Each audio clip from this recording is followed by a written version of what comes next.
Gracias por la invitación. Vine por la invitación que me dieron. Estoy aquí para compartir algo de mi testimonio. Lo que pasa es que yo llevo años sufriendo,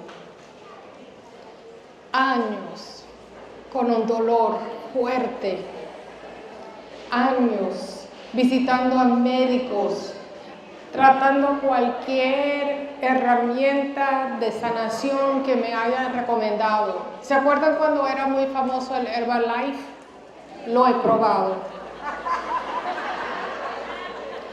Cualquier especialista lo he visitado.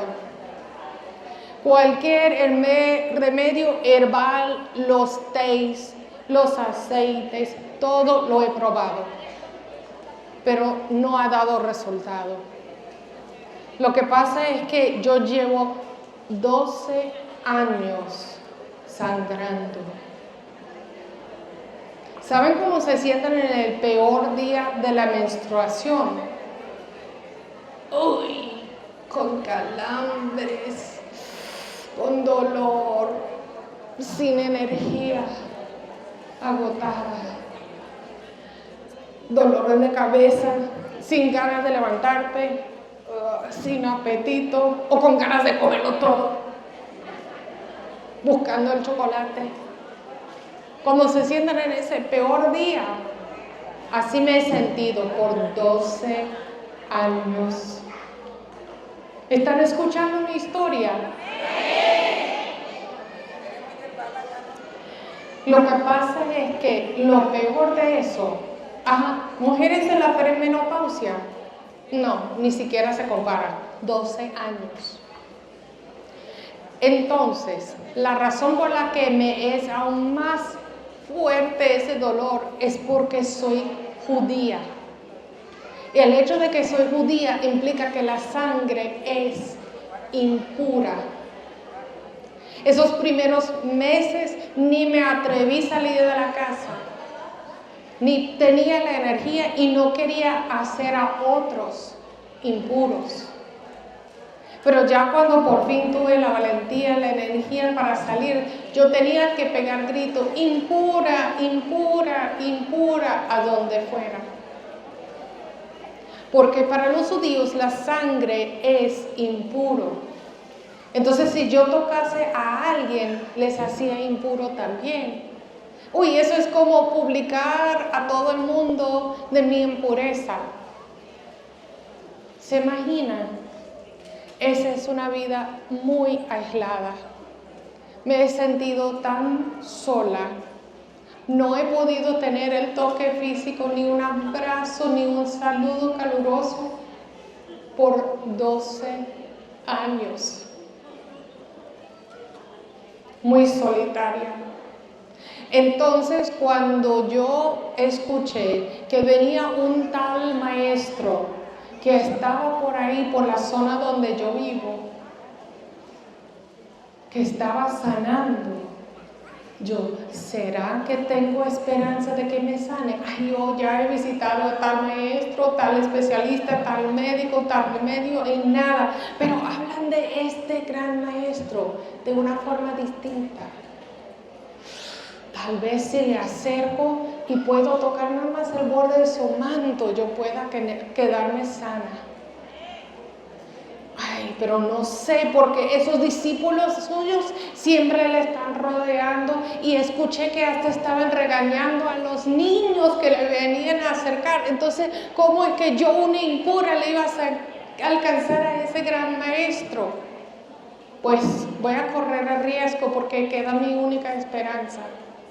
Voy a esconderme, porque si me reconocen, más me van a rechazar.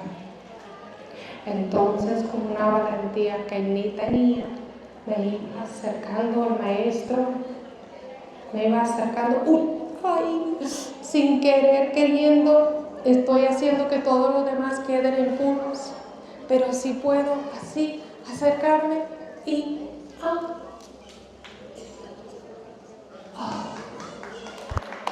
¡Wow! El alivio de sanación que sentí, primera vez que me siento, ¡wow! Sana, y creo que es primera vez que respiro en 2 años. Ay, pero de repente este maestro va preguntando quién le ha tocado. Oh, no me van a descubrir, no me van a descubrir. Ay, los discípulos le están diciendo que, claro, entre todo ese gentío, ¿cómo se va a saber quién le tocó? Sí, escucha a ellos, sí, así me escapo. Pero no, él con esa intensidad seguía insistiendo en que alguien le había tocado. Entonces, con un temor, con lágrimas, así, confesé, fui yo de que toqué. Él había dicho que le había salido de él poder que me había sanado, pero ya todo el alivio que tenía fue como un grito tragado, pero no veía en sus ojos condenación, veía amor, compasión. Cuando ya me extendió la mano para tocarme directamente, me dijo: hija, tu fe te ha sanado.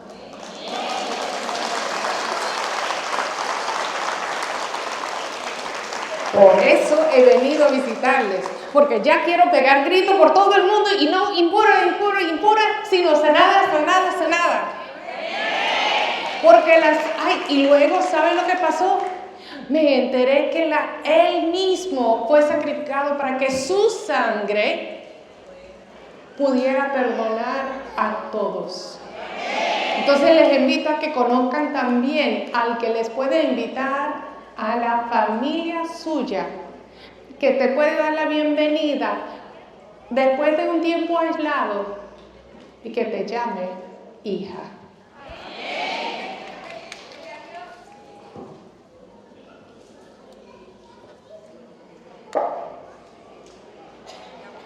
Ahora sí las veo. Gracias a Dios tenemos esa oportunidad de ser invitadas a ser llamadas hijas, a darnos la bienvenida de nuevo a su reino. Perdón, no lo puse en mi testimonio.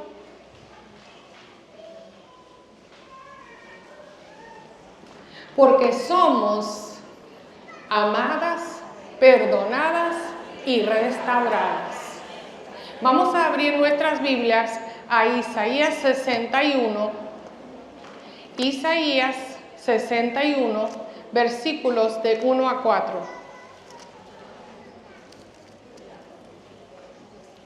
Isaías 61, del 1 al 4, así dice la palabra de Dios.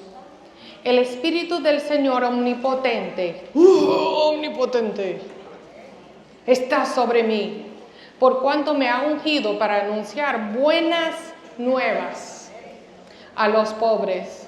Me ha enviado a sanar a los corazones heridos, a proclamar liberación a los cautivos y libertad a los prisioneros, a pregonar el año del favor del Señor y el día de la venganza de nuestro Dios, a consolar a todos los que están de duelo y a confrontar a los dolientes de Sión.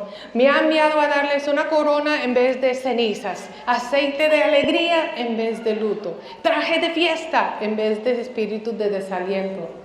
Serán llamados robles de justicia, plantío del Señor para mostrar su gloria. Reconstruirán las ruinas antiguas y restaurarán los escombros de antaño. Repararán las ciudades en ruinas y los escombros de muchas generaciones. ¿Saben quién citó este pasaje bíblico? Jesús. Yo lo escuché susurrado por ahí. Jesús mismo. Él estaba en Lucas 4, 18 y 19. Jesús en en la sinagoga, él estaba ahí y leyó ese texto y dijo, eso se ha cumplido en su presencia. Claro, para ellos eso era casi blasfemia, pero para nosotras que entendemos a qué vino Jesús, digamos amén. Amén. Él vino para mostrar, así dice el mismo Juan 3:16, que de tal manera amó Dios al mundo que envió a su Hijo unigénito, ¿para qué?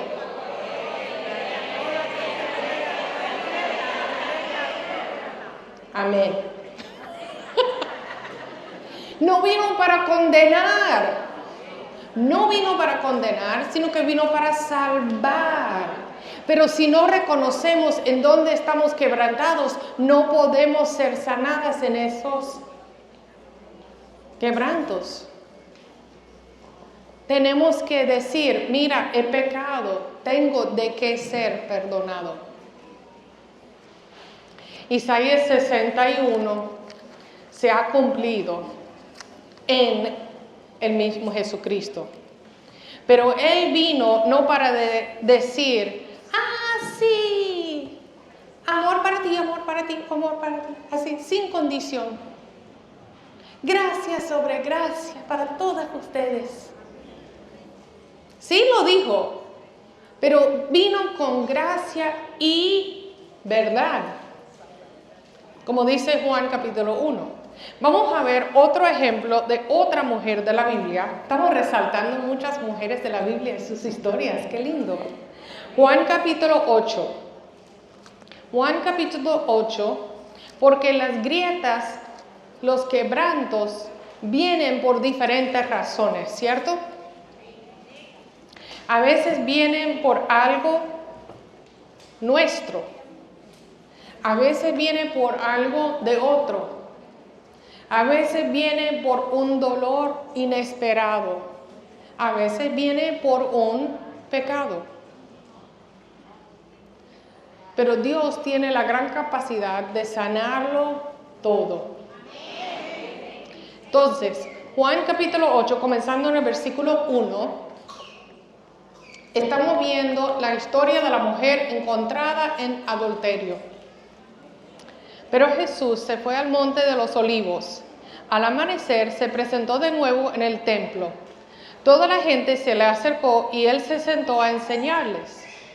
Los maestros de la ley y los fariseos llevaron entonces a una mujer sorprendida en adulterio y poniéndola en medio del grupo le dijeron a Jesús, Maestro, a esta mujer se le ha sorprendido en el acto mismo de adulterio.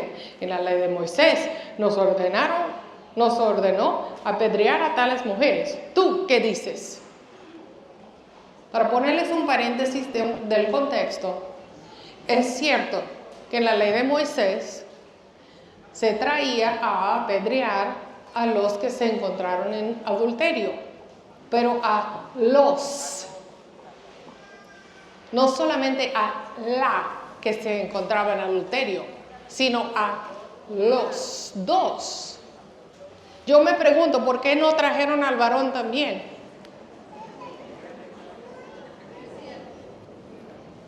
Pero trajeron a la mujer sorprendida en adulterio. Yo no quise hacer un monólogo de esta escena para no escandalizarles y llegar aquí nada más en una sábana. Pero sí quiero que nos profundicemos en esta historia porque esta mujer estaba literalmente expuesta a todos. Si la encontraron sorprendida en adulterio, lo más probable es que la trajeron así. No sabemos si le permitieron cubrirse con una sábana o un manto o algo, no sabemos. Pero figurativamente hablando, ella sí estaba totalmente expuesta y vulnerable. Pero ¿cómo respondió Jesús? Versículo 6. Con esta pregunta le estaban teniendo una trampa para tener de qué acusarlo. Pero Jesús se inclinó y con el dedo comenzó a escribir en el suelo.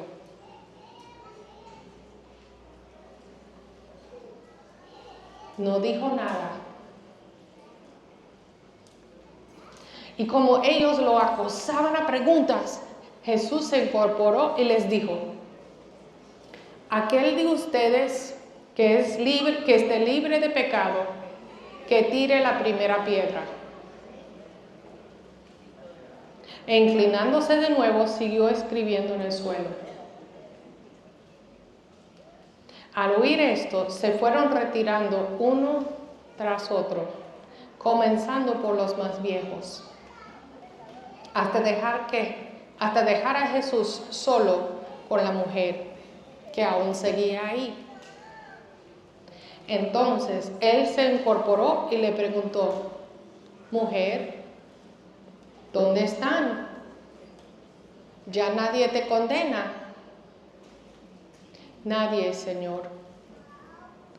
Tampoco yo te condeno. Ahora vete y no vuelvas a pecar. Entonces, a mí no me gusta llamarla la mujer sorprendida o encontrada en adulterio. No, porque esa ya no es su identidad. Si siempre la llamamos la mujer encontrada en adulterio, ya eso se forma como la identidad de ella. Pero después de este encuentro con Jesús, ella ya no es la mujer encontrada en adulterio, ya que es la mujer perdonada. Y así es en ese tipo de identidad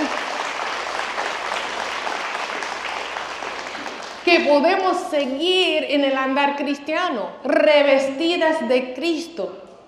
Quienes han conocido a Cristo, quienes se unen con Él en su muerte, su sepultura y su resurrección, a través de Él. Ese fue un momento de arrepentimiento para ella. Jesús le estaba dando la oportunidad: mira, aquí está tu pecado. ¿Y qué significa? Así, ya la confesión estuvo, así nada más con su presencia. Ajá, aquí está mi pecado. Pero el confesar a Jesús ya como el Señor de su vida, Dios a través de Jesús le daba la oportunidad de tomar una gira de 180 grados. En vez de estar caminando hacia acá, ya voy a andar y no volver a pecar. Sabemos nosotros, Romanos 6 lo pinta de una forma muy bonita, hace el paralelo entre la muerte, la sepultura y la resurrección de Cristo. En nuestra muerte al yo, esa muerte a sí misma, para ser sepultada en las aguas del bautismo y resucitar para andar en vida nueva, perdonada, restaurada, amada. Y quiero que veamos en Romanos 3, 22 al 25, todo este mensaje de buenas nuevas que he estado contando, o recontando, porque repitiendo lo que es esa buena historia de verdad. Romanos 3, 22, esta justicia de Dios llega mediante la fe en Jesucristo a todos los que creen. De hecho, no hay distinción, pues toditos, han pecado y están privados de la gloria de Dios. Pero, me encanta ese pero por su gracia son justificados gratuitamente mediante la redención que Cristo Jesús efectuó. Dios lo ofreció como un sacrificio de expiación que se recibe por la fe en su sangre, para así demostrar su justicia. Anteriormente, en su paciencia, Dios había pasado por alto los pecados, pero en el tiempo presente ha ofrecido a Jesucristo para manifestar su justicia. De este modo, Dios es justo y a la vez Él que justifica a los que tienen fe en Jesús. ¿La tenemos? Espero que sí. Entonces, a través de Jesús podemos todas tener una identidad redefinida. ¿Quién era Pedro de la Biblia? ¿Quién era Pedro? Uno de los 12 discípulos, ¿verdad? ¿Qué es lo que Pedro y Judas tenían en común? Los dos traicionaron a Jesús, ¿cierto? Judas se quedó en esa identidad de traidor. Pero Pedro aceptó la invitación del Señor del arrepentimiento y Pedro ya no fue conocido como el traidor, sino como líder de la iglesia. Tenía una identidad redefinida. Otro ejemplo, Saulo. Saulo, que estaba persiguiendo la iglesia, y yo sigo hasta voy a llevarles a que sean castigados porque están hablando de ese tal Jesús. Y llegamos a Hechos 9 y abre una gran luz del cielo. Saulo, Saulo, ¿por qué me persigues?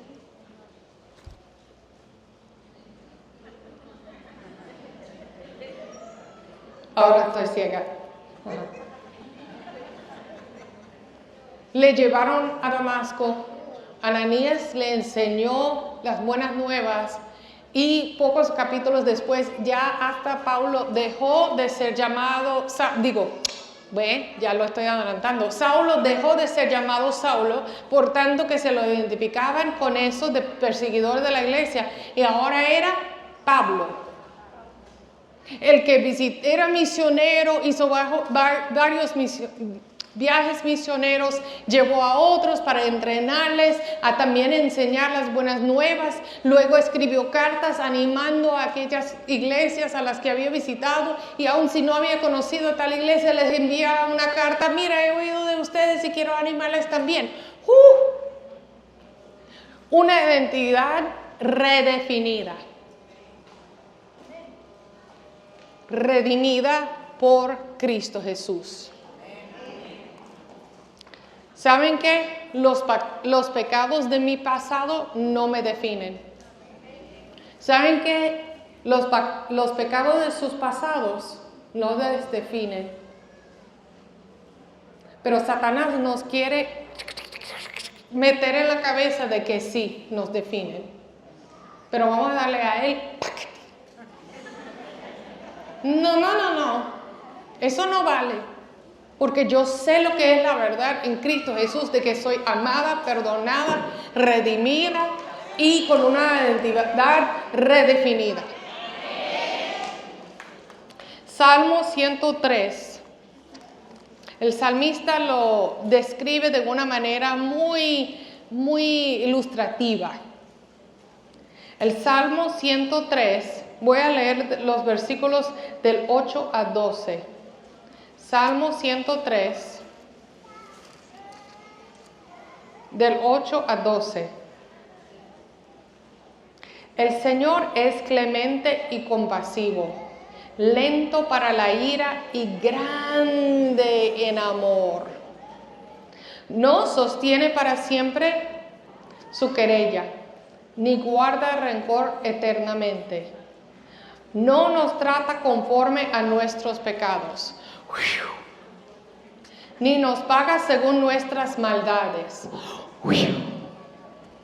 Tan grande es su amor por los que le temen, como alto es el cielo sobre la tierra. Tan lejos de nosotros echó nuestras transgresiones, como lejos del oriente está el occidente. Tan compasivo es el Señor con los que le temen, como lo es un padre con sus hijos. Él conoce nuestra condición, sabe que somos de barro. Somos unas vasijas frágiles. Otra vez a la misma ilustración. Sabe cuántas grietas tenemos. Él conoce nuestros quebrantos y Él quiere decir: mira, mi amor se perfecciona en la debilidad. Él rescata y redime y ama todos nuestros quebrantos, sean por causa de pecado, sean por causa de dolor, sean por la causa que sea. No podemos dejar que nuestra iniquidad se convierte en nuestra identidad. Lo voy a repetir. No podemos dejar que nuestra iniquidad se convierte en nuestra identidad. No, son dos cosas distintas. Pero otra vez, el acusador quiere que nos quedemos ahí en nuestras iniquidades, que las estemos reviviendo y recordando. Cuenta una amiga mía, ahora estoy leyendo del libro ¿Quién tiene la última palabra? Estoy en un capítulo que confronta la mentira, Dios me está castigando por mi pasado. Y quiero leer la historia de mi amiga que se llama María Ellen.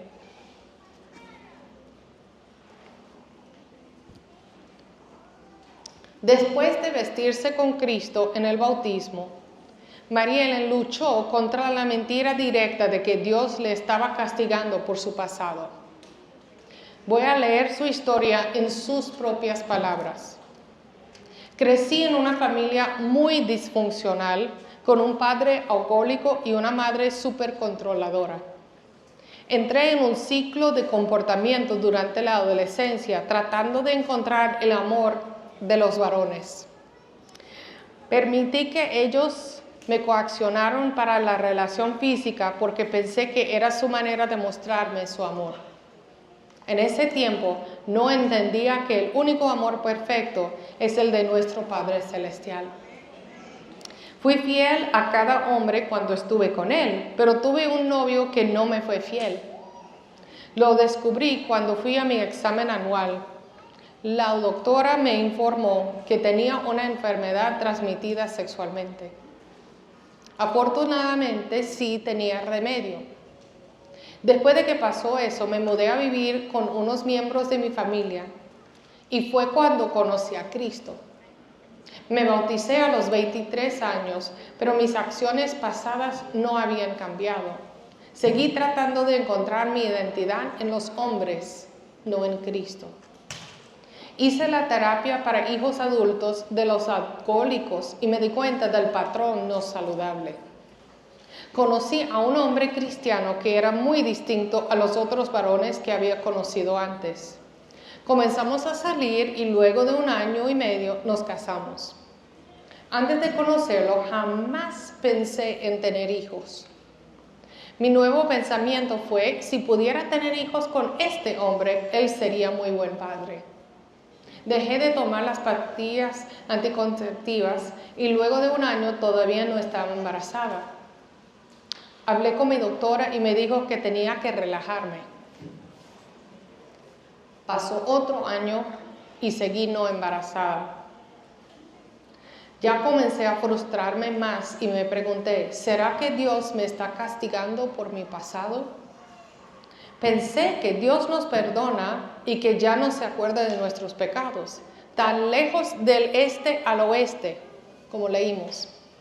Pensé que cuando me bauticé se borraron todos mis pecados, pero pasó otro año.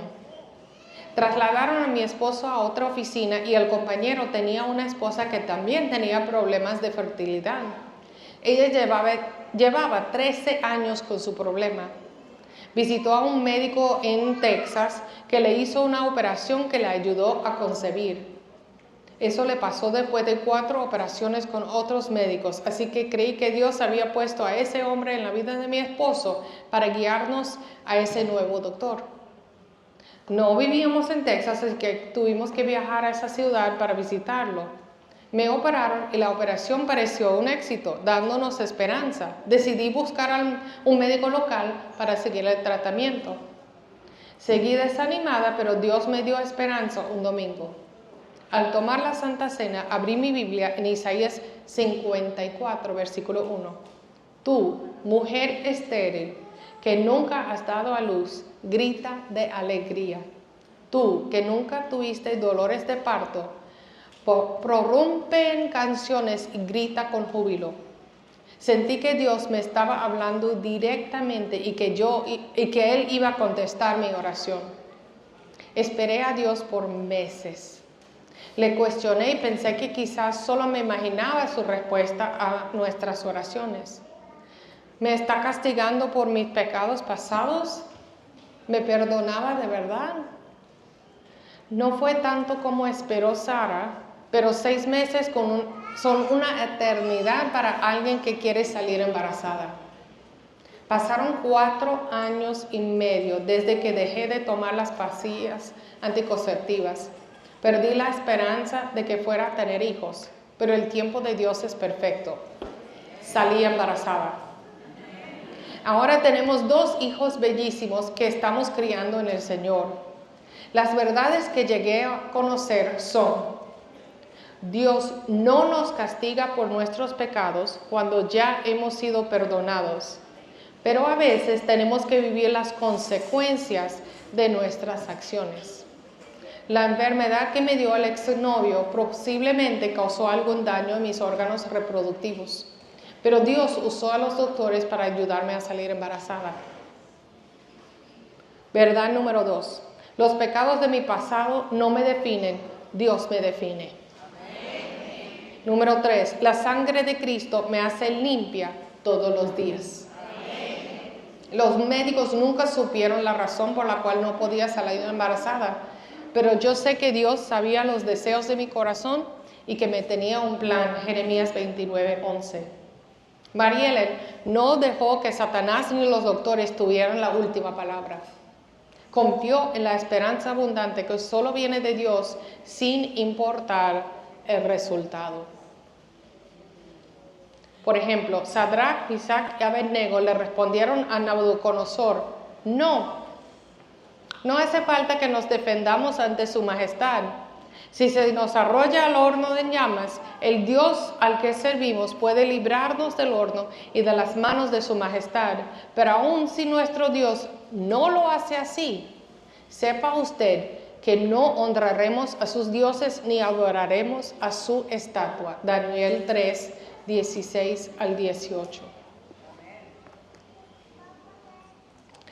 Se nos hace más fácil recordar nuestras fallas que recordar lo mejor de Dios, que recordar lo que Él hizo en la cruz. En la cruz del Calvario, Jesús cumplió otra profecía que se encuentra en Isaías 53. Estamos hablando nosotras de nuestros quebrantos, ¿verdad? De nuestros dolores y sufrimientos. Isaías 53 resalta quién ya ha tomado todo eso por encima. ¿Quién ha creído a nuestro mensaje y a quién se le ha revelado el poder del Señor? Creció en su presencia como vástago tierno, como raíz de tierra seca. No había en él belleza ni majestad alguna. Su aspecto no era atractivo y nada en su apariencia lo hacía deseable. Despreciado y rechazado por los hombres, varón de dolores, hecho para el sufrimiento. Todos evitaban mirarlo, fue despreciado y no lo estimamos. Ciertamente, Él cargó con nuestras enfermedades y soportó nuestros dolores, pero nosotros lo consideramos herido, golpeado por Dios y humillado. Él fue traspasado por nuestras rebeliones y molido por nuestras iniquidades. Sobre Él recayó el castigo, precio de nuestra paz. Y gracias a sus heridas fuimos sanados. Todos andábamos perdidos como ovejas, cada uno seguía su propio camino, pero el Señor hizo recaer sobre él la iniquidad de todos nosotros. Maltratado y humillado, ni siquiera abrió su boca. Como cordero fue llevado al matadero, como oveja enmudeció ante su trasquilador, y ni siquiera abrió su boca. Después de aprehenderlo y juzgarlo, le dieron muerte. Nadie se preocupó de su descendencia. Fue arrancado de la tierra de los vivientes y golpeado por la transgresión de mi pueblo. Se le asignó un sepulcro con los malvados y murió entre los malhechedores, aunque nunca cometió violencia alguna, ni hubo engaño en su boca. Pero el Señor quiso quebrantarlo y hacerlo sufrir, y como Él ofreció su vida en expiación, verá su descendencia y prolongará sus días y llevará a cabo la voluntad del Señor. Después de su sufrimiento verá la luz y quedará satisfecho. Por su conocimiento, mi siervo justo justificará a muchos y cargará con las iniquidades de ellos. Por lo tanto, le daré un puesto entre los grandes y repartirá el botín con los fuertes. ¿Por qué? Derramó su vida hasta la muerte y fue contado entre los transgresores. Cargó con el pecado de muchos e intercedió por los pecadores. ¿De quién está hablando? De Jesucristo. ¿Quién tomó todo? Cargándolo en la cruz. Él fue el sacrificio perfecto. Como dijo mi amiga que estaba visitando, compartiendo su testimonio, fue la sangre de Jesús de la que podía hablar ella ahora, no solo de su sangre que se seguía derramando mes tras mes tras mes por 12 años. Si confesamos nuestros pecados, Él es fiel y justo para perdonarnos los pecados y limpiarnos de toda maldad. 1 de Juan 1:9.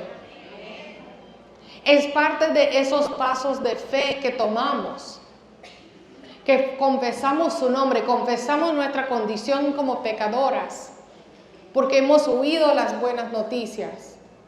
Y a través de esa confesión de fe nos arrepentimos y nos bautizamos en el nombre del Padre, del Hijo y del Espíritu Santo. Pero saben que Él cargó con todos nuestros pecados. Él cargó con todo nuestro castigo. Eso estamos leyendo en Isaías 53. Pero hay 3 términos que muchas veces se intermezclan y se confunden. Las 3 palabras comienzan con la C. Culpa, castigo y consecuencia. Quiero aclarar estas cosas un poquito. Si yo hago paquete así algo, yo golpeo a alguien, ¿de quién es la culpa? La es mía y la tengo que cargar. ¿La persona a quien golpeé tiene la culpa? No. ¿Pero puede sufrir la consecuencia de lo que yo hice? Sí. Entonces, ¿quién merece el castigo? ¿Yo quien golpeo o la golpeada? Quien golpea, ¿cierto? El yo. Entonces, la culpa y el castigo van como de la mano, ¿cierto? Pero la consecuencia está como aparte, porque no necesariamente tiene que ser el que cometió el pecado que queda con una consecuencia. Eso vemos que cuando las generaciones están sufriendo a veces la consecuencia de sus antepasados. Abran sus Biblias conmigo. Vamos a primero ver lo de la culpa. En Hebreos 10, 22.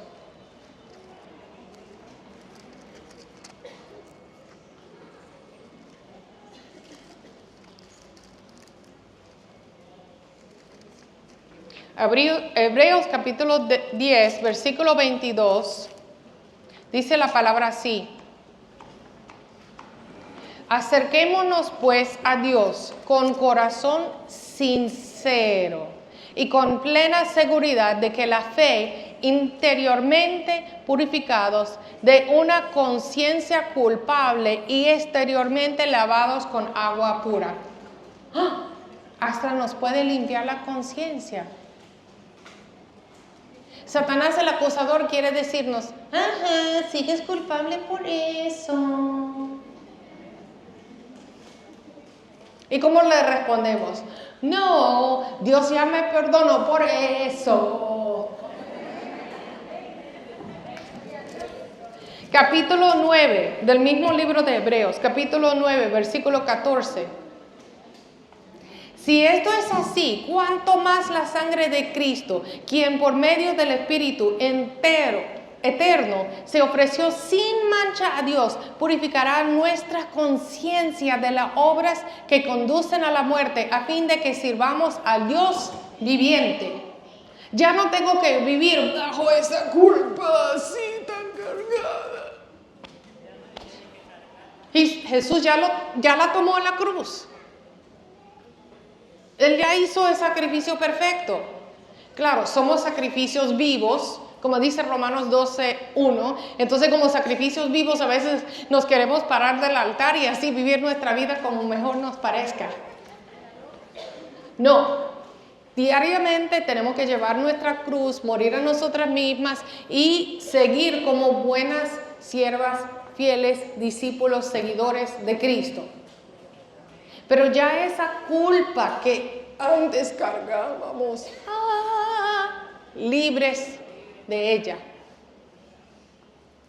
Entonces, quien lleva la culpa merece el castigo. Por eso todas estamos destituidas de la gloria de Dios. Pero, me encanta esa palabra, pero vamos al libro de Ezequiel. Ezequiel se encuentra entre los libros de profecía después de Jeremías, Isaías, Jeremías, Lamentaciones, Ezequiel, antes de todos esos libritos de profecía.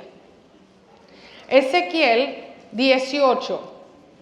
Saben que en los 10 mandamientos Dios le había hablado al pueblo de que quien peca lo paga así generación tras generación, así de miles de muchas de generaciones.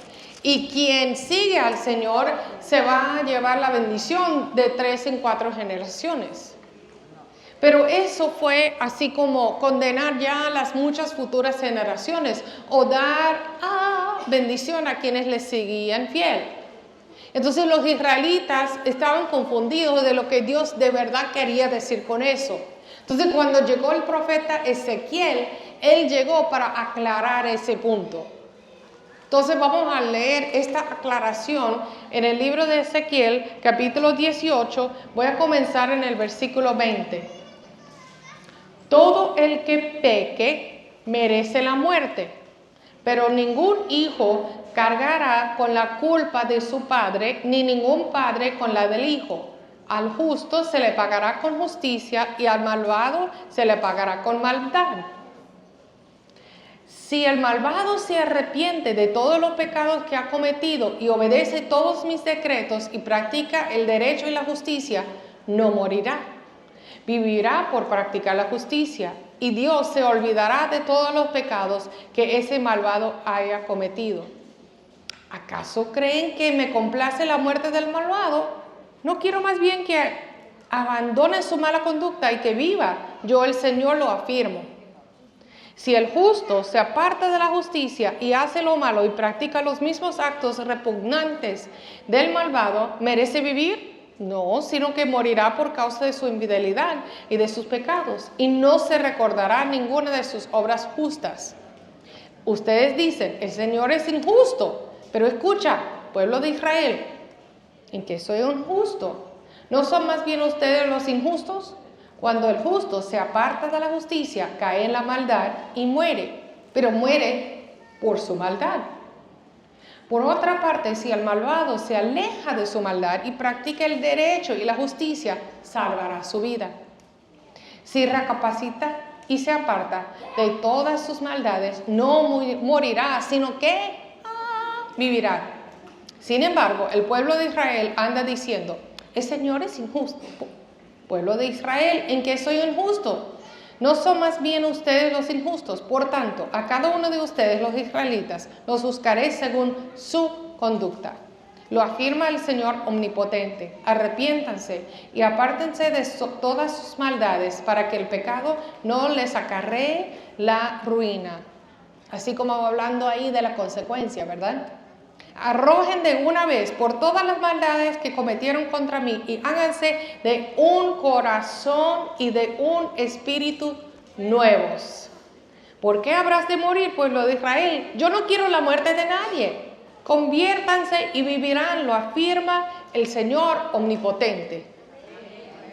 Ve que Dios ahí a través del profeta Ezequiel está aclarando, mira. Lo que ustedes estaban pensando como un castigo generacional, no es así. Lo que están hablando de culpa generacional, no es así. Las consecuencias sí llevan su efecto de generación en generación dependiendo del tipo de pecado que es. Si yo sigo golpeando a mi amiga, ella tal vez va a aprender a golpear a otros. Esa es una consecuencia del efecto de lo que es mi pecado de estar golpeándola. Pero eso no significa que ella ya lleva la culpa ni el castigo de eso. Pero sí puede llevar la consecuencia. Y si ya ella comete su propio pecado con estar golpeando a otra, ya ahí sí está siguiendo el patrón malvado. Pero ¿saben qué? Dios es el que rompe las cadenas de generacionales de disfunción, de pecado, de lo que sea. Él es el que redime y ofrece vida nueva. Amén. Él rompe con los patrones dañinos de la familia. Él quiere rescatar y salvar a todos. Ahora, tal vez me están diciendo, sí, pero eso está en el Antiguo Testamento. Primera de Juan, capítulo 1. Primera de Juan, capítulo 1. Ya cité uno de estos versículos, pero quiero leerlo textualmente, comenzando en el versículo 5 y terminando el capítulo en el versículo 10. Primera de Juan 1:5. Este es el mensaje que hemos oído de Él y que les anunciamos. Dios es luz. Luz que brilla, ¿dónde? En los quebrantos. Ok. Dios es luz y en Él no hay ninguna oscuridad. Si afirmamos que tenemos comunión con Él, pero vivimos en la oscuridad, mentimos y no ponemos en práctica la verdad. Pero si vivimos en la luz, así como Él está en la luz, tenemos comunión unos con otros y la sangre de su Hijo Jesucristo nos limpia de todo pecado. Si afirmamos que no tenemos pecado, nos engañamos a nosotros mismos y no tenemos la verdad. Porque, mira, si decimos, soy perfecta, estoy mintiéndome a mí misma, no somos perfectas, solo que... Amén. Versículo 9, si confesamos nuestros pecados, Dios, que es fiel y justo, nos los perdonará y nos limpiará de toda maldad. Si afirmamos que no hemos pecado, lo hacemos pasar por mentiroso y su palabra no habita en nosotros. Ya no hay condenación para quienes están en Cristo Jesús, Romanos 8:1. Puede que suframos las consecuencias. Me explico mejor ahora entre la diferencia entre esas tres palabras. La culpa, el castigo y la consecuencia. ¿Quién es el que lleva la culpa? El que pecó. ¿Quién es el que lleva el castigo? El que pecó. Pero ¿contra quién fue pecado? ¿Lleva la culpa? No. ¿Contra quién así pegué o pequé o lo que fuera? ¿Lleva el castigo? ¿Merece el castigo? No. ¿Pero puede que tenga consecuencia de lo que he hecho? Sí.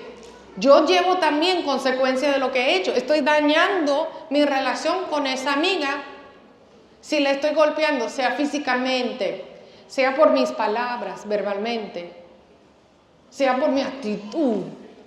emocionalmente. Todo eso lleva consecuencia y no queremos vivir así.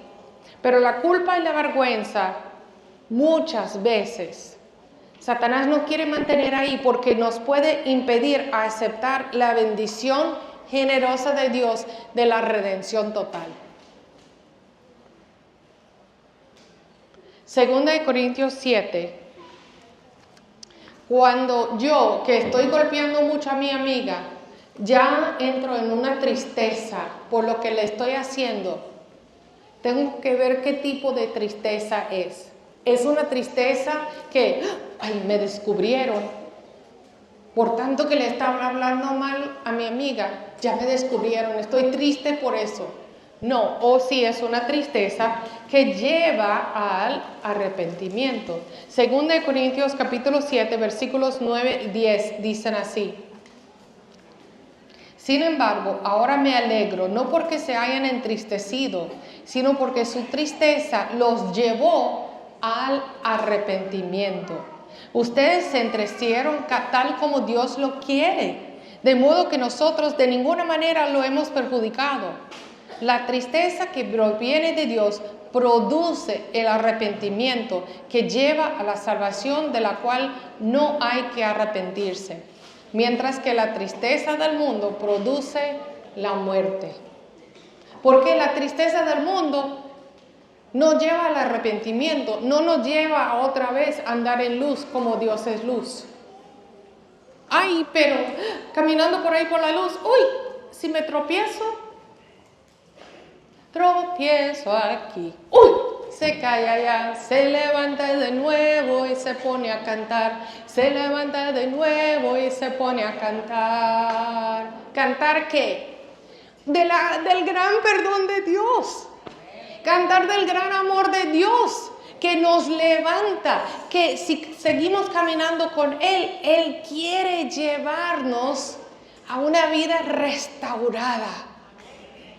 Somos amadas, perdonadas y restauradas a tener una identidad redefinida por Él.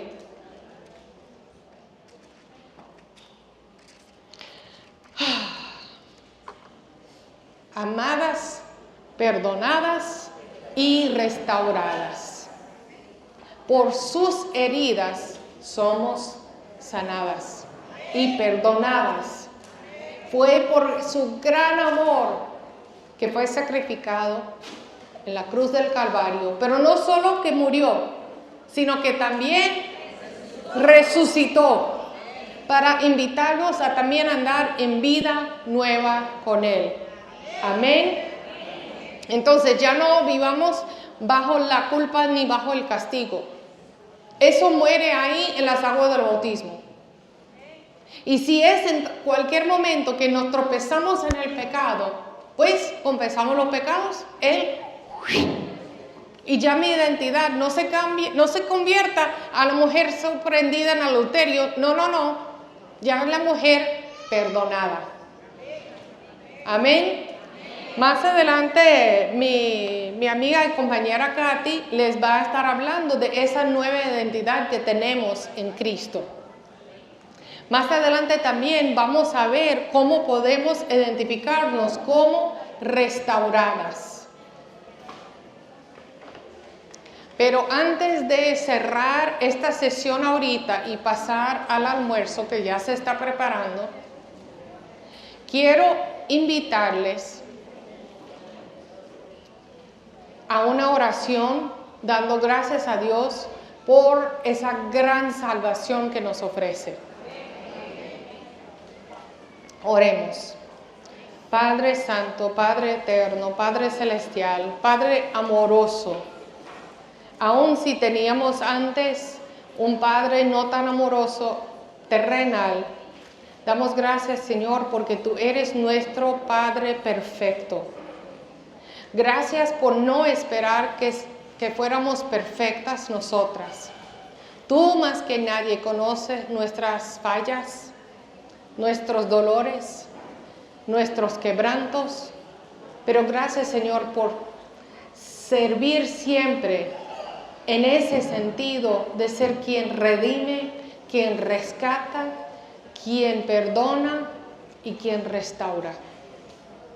Gracias, Señor, por el sacrificio de tu Hijo Jesucristo, que hasta hace posible esa relación íntima contigo. Señor, también tenemos mucho agradecimiento por cómo tú nos ves, así como viste a Agar. Te damos gracias por darnos de esa agua viva, así como ofreciste a la mujer samaritana. Gracias por la sanación emocional y también física que ofreces, como la que ofreciste a la mujer que sufría desangramiento por 12 años. Gracias también, Señor, por el perdón que ofreciste a la mujer perdonada. Señor, tú nos encuentras donde estamos y tú nos llevas en tu mano derecha más cerca a ti. Señor, ayúdanos también a invitar a otras a que te acerquen a ti, a que compartamos esas buenas nuevas de que podemos ser amadas, perdonadas y restauradas a través de tu Hijo Jesucristo. Y es en su nombre que te lo agradecemos y te lo pedimos. Amén.